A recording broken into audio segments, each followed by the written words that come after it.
వీళ్ళకి ఇచ్చి వాడు నాగపూర్ లో ఉంటారు, ఈ కవర్ తీసుకెళ్ళు, నీకు ఎవరు కనిపిస్తే వాళ్ళకి ఆ కవర్ ఇవ్వడు. అతను ఆ శిశుపాల్ కొడుకు పరిచయం, ఆ కవర్ తీసుకెళ్ళి అతనికి ఇస్తాడు.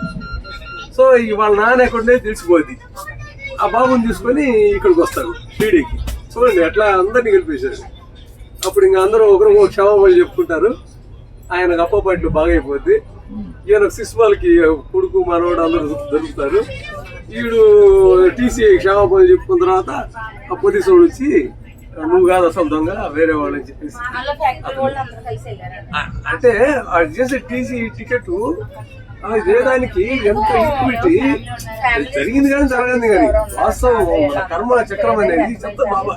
కర్మ చక్రం ఎట్లా ఉంటుంది అని చెప్పి నిజంగా దేవుడా.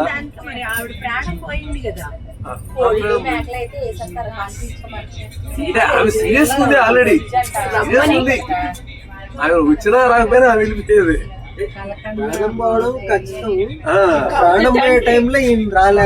రాలేకపోయాడు, కొడుకు ఆశిస్తున్నాడు, నువ్వు ఎప్పుడు వ్యాపారం ఉంటుంది.